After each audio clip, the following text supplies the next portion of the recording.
राजा दशरथ ने कौशल्या से कहा, क्यों? बधू लड़किनी पर घर आई, राखे नयन पलक कीना। बधू लड़किनी, यहां लड़की शब्द प्रयोग हुआ। ये बहू तो है, लेकिन बहू को बहू जहां समझा गया वहां कलह की मूल पैदा था। उस बहू के साथ में उसको किसी की बेटी है, तुम्हारे घर में आई है तो तुम्हारी भी बेटी ही है। आज हमारी माताएं कह तो देती हैं, पुरुष वर्ग भी कह देता है, हम अपनी बहू को बेटी मानते हैं, खाक नहीं मानते हो, नहीं मानते हो, सिर्फ वाणी का विषय है तुम्हारा, मानते नहीं हो। बड़ी विचित्रता है। हमारी बेटी अपने ससुराल में अगर 8 बजे सोकर उठती है तो माता पिता कहते हैं रिश्तेदार बहुत अच्छे मिले, हमारी बेटी को कोई तकलीफ नहीं। और यदि आपकी बहू 7 बजे उठती है, ये बहू का कर्तव्य है, ये बहू है, लड़का भी कुछ नहीं कहता, स्त्रीण हो गया।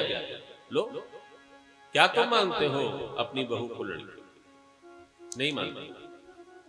और आज भी मैं वादे के साथ कहता हूं, संपूर्ण विषय तो नहीं कह सकता, 1% छोड़कर, लेकिन जिस घर में बहू को बेटी माना जाए, अपनी ही बेटी है, तो 1% हम नहीं कह सकते, चूंकि जो दुष्ट है उसका स्वभाव बदलता नहीं है।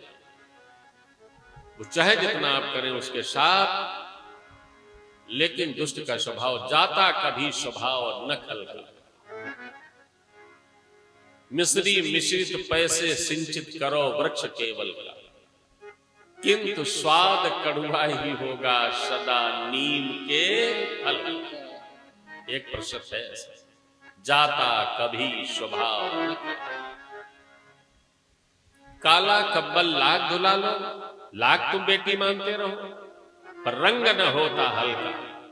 कमल पत्र पर नहीं ठहरता एक बिंदु भी जल का, जाता कभी स्वभाव न खल। लेकिन बहू को बेटी मान लेना, फिर वहां कलह का प्रादुर्भाव नहीं हो सकता। अब यहां सभी के कर्तव्यों का अलग अलग निरूपण होने जा रहा है। आध्यात्म यहां एक ससुर अपनी बहू के कर्तव्य, अपने ससुर के कर्तव्य का निरूपण कर रहा है। बहू के लिए अपनी पत्नी से कह रहा है, और बहुओं के लिए क्या किया जरा देखो। सुतन समेत नहाय नृप बोल विप्र गुरु ज्ञाति, भोजन कीन अनेक विधि गरी पंच गई रात।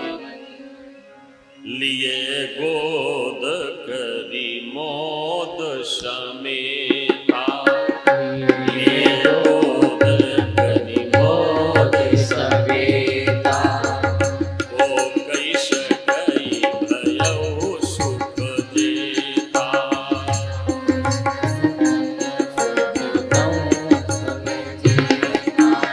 राजा दशरथ ने बहु सप्रेम गोद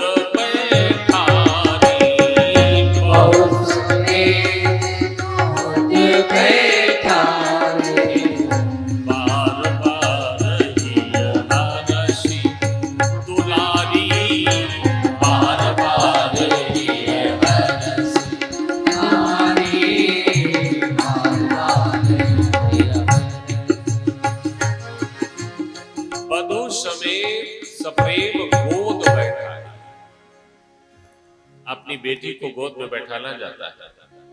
पर बहू जब हमने बेटी ही मान ली, वो तो बेटी का स्वरूप ही हो गई। किसी की बेटी मेरे घर में आई, मेरी भी बेटी। राजा दशरथ ने यहां ये स्वरूप दिखाया, ये स्वरूप समाज को दर्शन कराया।